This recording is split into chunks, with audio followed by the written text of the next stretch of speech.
whenever the African Americans settled in Freetown for, I believe it was over 100 years, it was historically black. It has been kept historically black. And it's actually, I went to Preservation, Texas, which is a summit that preserves historically important monuments and entities and businesses and buildings in Texas. I went to that in February, and Freetown was one of the things that they have been trying to preserve. But as of recent years, in the late, I believe it was the early 2000s, and the early 2000s, where Allen Parkway was actually torn down and it was developed into condominiums.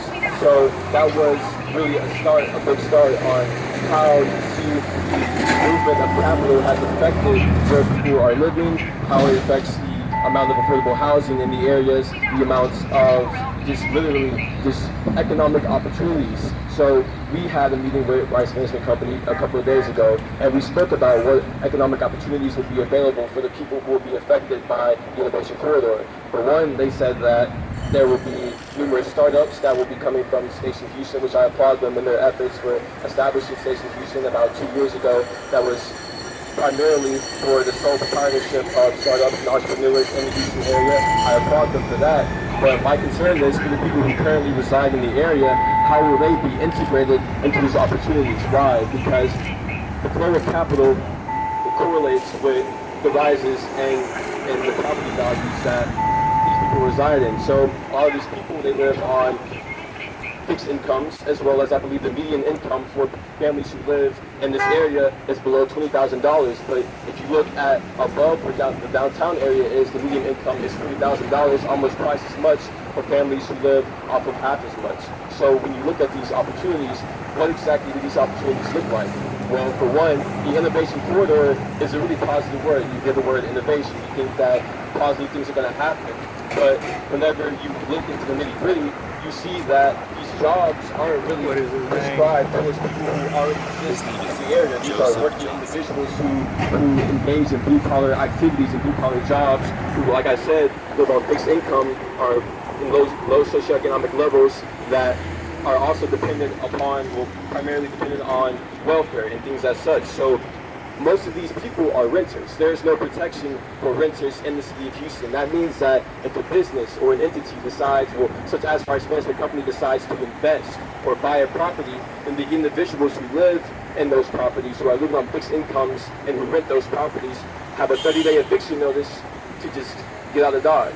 So this is really irresponsible, in my opinion. For one, as Mayor Claire said, you can see the homeless population, they're in full effect. I remember 2 years ago when the city of Houston gave vouchers to homeless people to go stay in hotels for the Super Bowl weekend, and after the weekend was over, a lot of the fences that you see put up now were placed up to debilitate the homeless people from congregating or to living in these spaces. I'm privileged. We're all privileged. We go to universities that are very well renowned for doing good things in the Houston area, but I believe that the things that are being put forward by Rice Management Company, they're irresponsible. For one, as Mary Claire also mentioned, we would like to do a racial impact statement, a racial equity assessment.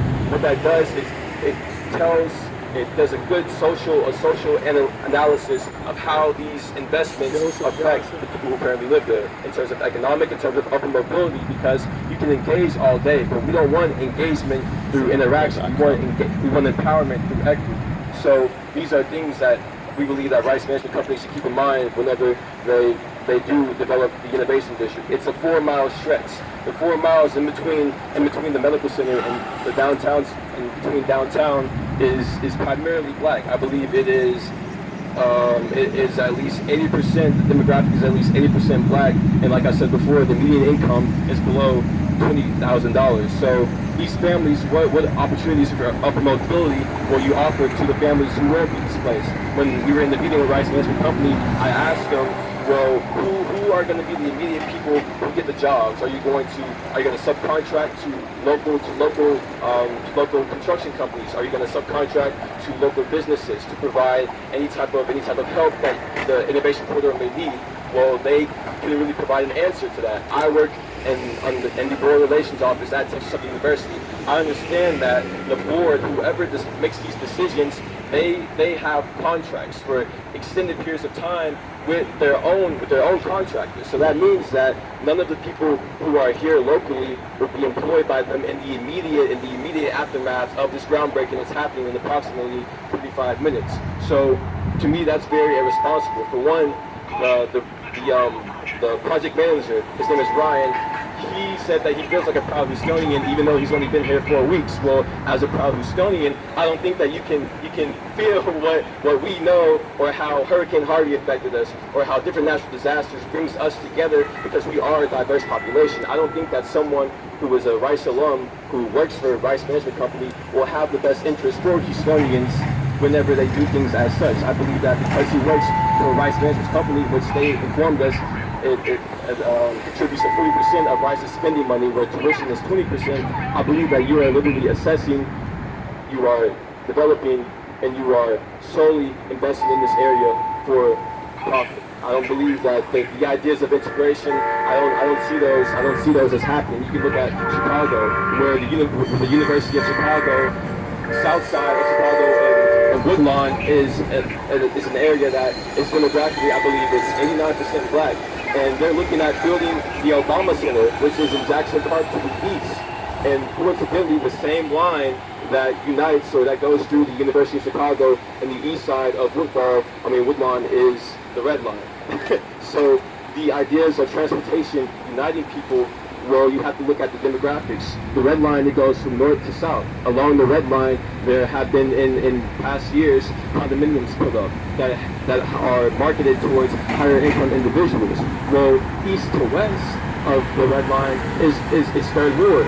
It's Fourth Ward, and there isn't really a plan or anything that I've heard of that's going to allow access for the people who live in those areas to get access and engage, or empowerment with the energy corridor, not with the energy corridor, with the innovation corridor. So I just believe that these problems, these issues, are things that we have to come together as a community. Aside from just students doing this, we're using our institutions as a platform for us to speak and for us to have resources. But it's really the people who are being affected by these issues, the people in the communities, our city officials, our city leaders as well, who need to be put in the forefront for this to actually be something that we can make happen. So as Mary Ann also mentioned, we believe that a community benefits agreement would be something that is very, very equitable and feasible when you have things as such that invest, or that bring money and economic opportunities into the area, but as a result, they also displace the people who lived there in the previous years, for hundreds of years. So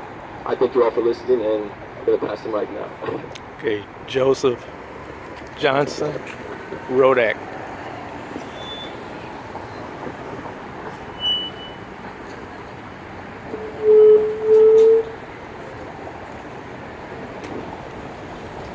Hi, my name is Taylor Crane. I'm a student at Rice University. As a young black female entrepreneur and novelist, I've spent the past 2 years making my Rice experience work for me, using Rice's faculty and resources to curate class schedules and experiences that would help me write my book and launch an online coding program. This was a solo endeavor and a hard one, because Rice is a very STEM university, and the departments go to be isolated and siloed off. Because of this, I joined the Dean of Humanities Advisory Committee to voice my own concerns about the lack of community my peers and I feel. As I got to know more and more of my peers, patterns appeared in the concerns they voiced. We were all concerned about the myriad of peer options outside of consulting, medicine, and engineering. Rice's peer services and graduate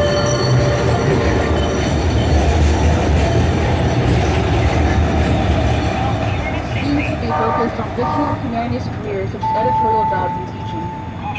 Quite a few of my friends do photography, music, art, journalistic articles, and entrepreneurial ventures on the side. So I decided to found a club, Rice Creative Society, a pre-professional organization at Rice University fostering student experiences to network and collaborate on projects in media, arts, and tech. The goals of my club align with what I envisioned for this innovation corridor. A collaborative, supportive, inclusive community providing space and resources for those of all backgrounds. Higher manifestations of inaccess, discrimination, and erasure are present in Rice's founding history throughout the history of this nation. Marginalized groups are just that, on the margins of our minds, our policies, our business ventures. This innovation corridor has the opportunity to center us. There's a certain privilege in pursuing business, marketing, and media careers of the non-minority to lack of resources and gatekeeping. But young people are taking things into their own hands and founding collectives. The Creative Collective NYC, We Are Inspo, are all an NYC and all among others. The burden should not be on marginalized groups to make these spaces inclusive, but for these spaces to be intentionally inclusive in the first place. We are in 2019. Equity, social responsibility, sustainability, inclusivity are not abstract terms. These are not idealistic to be aspired to, but realistic principles bare minimum standards to be acted towards. And it starts with intention, not with an afterthought voted on to check off a legal box.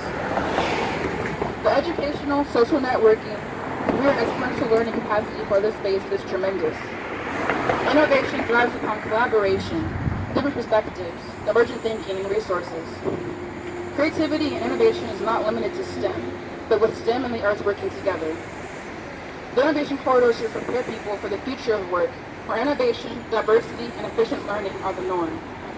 My mind can only go to workshops and training sessions for specific fields, industry-specific conferences and meetings, and blogs for local firms and entrepreneurs, to writing spaces, art desks and workshops, tech and entrepreneurial meeting rooms, recording studios, startup grants and small e-commerce business funds, company partnerships for internships and jobs, marginalized group-specific networking opportunities, creative collective, social entrepreneurship, career and experiential learning pathways.